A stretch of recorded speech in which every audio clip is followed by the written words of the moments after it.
지난주는 코스피 대형주 장세, 이번 주는 코스닥 개별주 장세였습니다. 지난주에 지수 장세가 오고 나면 종목 장세가 올 것이다 라는 말씀을 드렸는데 이번 주는 철저하게 종목 장세가 펼쳐졌습니다. 5거래일 연속 양봉이 나왔습니다. 대단한 것이죠. 종가 관리가 종가에 계속 최고가를 찍으면서 마감을 했다라는 건 매우 고무적인 부분이고, 지난 4월 달의 고점 1032포인트를 이번에 돌파를 하면서 금요일 기준 1033.8포인트로 끝을 맺었습니다. 아주 기분 좋은 상황이죠. 아마 갖고 있는 분들, 개별주를 갖고 있는 분은 대부분 좀 수익이 나 있는 상황이고, 코스닥 지수가 이렇게 좋다 보니까 그동안에 계속 하락을 했던 바이오 업종들까지 이번 주에 살아난 부분입니다. 개인들의 비중이 아무래도 바이오가 많다 보니까 이번에 바이오까지 오르면서 개인들을 주식 보유하고 있는 분들이 아주 흐뭇한 한 주가 되지 않았나 생각합니다. 다음 주도 마찬가지. 일단 지수 장세 이후에 나오는 종목 장세니까 다음 주도 철저하게 개별주 장세가 나올 거로 보여지고, 여러분 입장에서는 절대 수익률을 추가하시면 될 것 같습니다. 자, 이번 주에 CD 주문 들어온 종목군들 월요일부터 한번 확인해 보도록 하겠습니다. 이거는 시장과 무관한 경우, 물론 지수랑 전혀 100% 연관성이 없는 건 아닙니다만, 이거는 오히려 CD 주문, 외국계 창구에 의해서 움직이는 종목군들이니까 지수와는 좀 오히려 관련이 좀 없는 경우가 대부분이죠. 실제로 이번 주 월요일 상황을 한번 내보도록 하겠습니다. 월요일 날은 GTBNT 쪽에서 CD 주문이 들어왔습니다. 그동안에 자 보시면 61선 밑으로 계속 추락하고 있던 종목입니다. 계속해서 외국인 기관들 매도가 나왔었죠. 그러나 이날 말은 다릅니다. 그 전에 여기 보시면은 그 전주 수요일 날 한번 수급이 들어왔죠. 5만 주가 들어왔고, 그리고 금요일 날 한번 또 7만 주가 들어오고, 이날 또 8만 주가 들어왔는데 CD 주문이 들어온 건 이제 이날이 처음입니다. 그러다 보니까 종가에 바닥권에서 몇 번의 메이저 수급이 들어오고, 이날 CD 주문이 딱 들어와 버리니까 바닥에서 GTBNT가 드디어 짱대 양봉 7.6% 강한 양봉이 나왔습니다. 그러니까 이 어떤 징후가 있죠. 메이저 수급에 의해서 바닥을 찍는 징후를 확인하실 수가 있습니다. 그래서 만약에 그거를 리밋 주문이 아니라 이렇게 CD 주문 형태로 들어온다면 그날 종가 기준으로 했을 때 짱대 양봉으로 끝날 가능성, 단발성으로 리밋 주문이 들어오면 끌어올리다 말고 다시 매물이 나가버리죠. 그러나 CD 주문으로 알고리즘으로 끝까지 돌아버리면 이렇게 짱대양으로 끝이 납니다. 이런 경우는 보유하기도 좋은 상황이 됐죠. 화요일날 한번 보도록 하겠습니다. 화요일날은 SM인데 SM은 이미 52주 신고가를 깨고 가고 있고, 지난 5월달부터 이 엔터 쪽은 엄청난 수급이, 기관 수급이 들어오면서 급등하고 있는 중이었었죠. 그러나 외국인 수급은 들어오질 않았습니다. 기관들이 예서 주도를 하다가 52주 신고가 연중 최고치에 와서 이제 외국인들이 들어오기 시작을 합니다. 그러다 보니까 SM이 이날 7%대, 52주 신고가면 연중 최고치니까 굉장한 매물 저항이 있는 곳이죠. 거기에 7.4% 급등을 한다는 거, 이건 메이저 수급이 안 들어오면, 이렇게 지금 두 개 창구, CS와 UBS 창구 두 군데서 집중적으로 안 들어오면 저 자리에서 52주 신고가 찍고 양봉으로 이 마감하기가 7%대 양봉 마감하기 얼마나 어려운 자리입니까? 매물이 쏟아질 만한 장소죠. 저기는 개인들만 갖고는 절대 신고가를 낼 수 없는 자리입니다.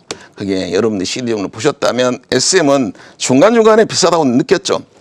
그럼에도 불구하고 여기서 역사적 52주 신고가를 찍는 거는 순전히 CS와 UBS 창구에서 적극적으로 한 18만 주가 들어왔기 때문에 이렇게 짱대 항목이 나왔다라는 거죠. 자, 수요일 날 CTC 바이오를 한번 봅니다. CTC 바이오는 화요일 날 같은 경우는 음봉을 맞았습니다. 이날은 수급이 크게 들어오지는 않았었고, 이날 수급이 들어오면서 강한 양봉을 뽑았는데, 물론 재료적인 측면도 있었습니다만, 26주 신고가를 강하게 찍었고, 시장 자체가 좋았기 때문에 조금만 수급이 들어와도 좋은 상황입니다.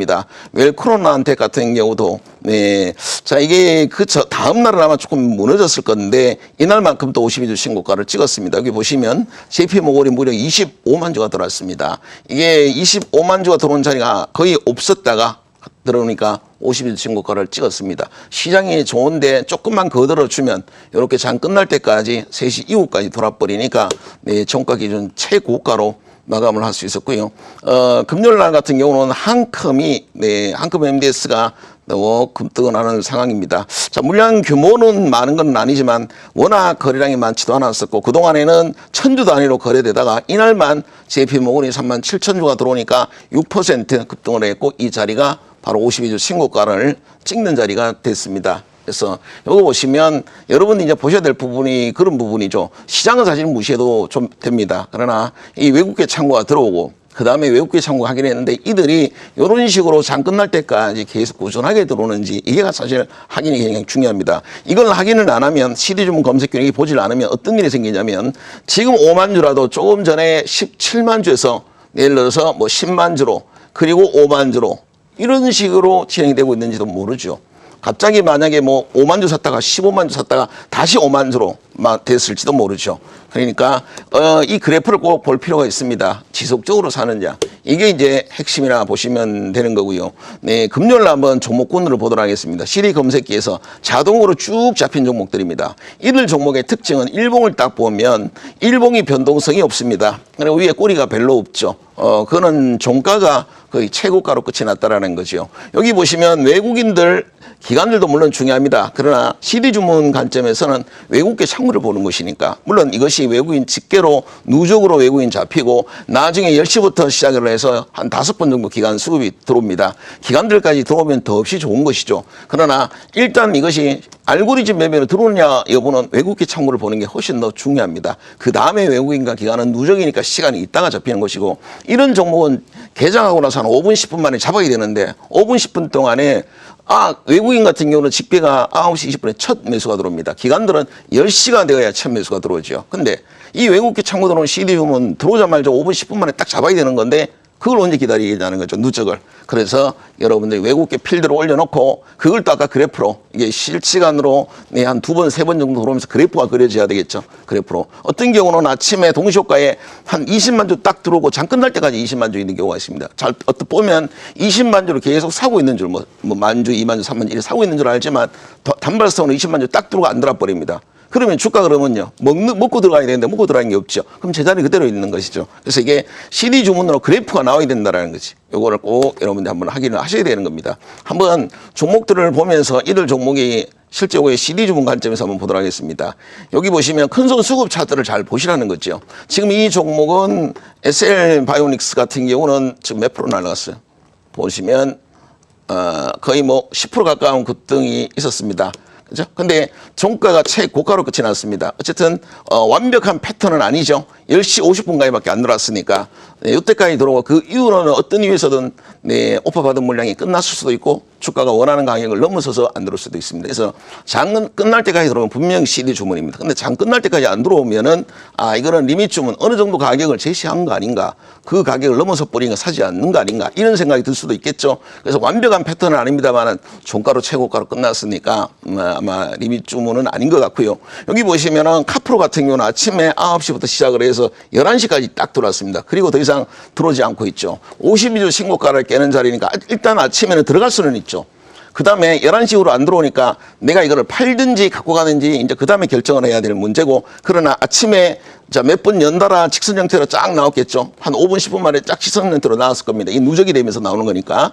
그때 이미 이 종목을 매수를 했을 겁니다. 그 다음에 팔고 안 팔고 수익을 조금 먹고 나오냐는 본인의 판단이 되는 것이죠. 그러나 만약에 장 끝날 때까지 인콘처럼 장 끝나는 3시 12분까지 들어오게 되면 이런 거는 오버나잇 할 수도 있고 장 끝날 때까지 가져갈 수가 있겠죠.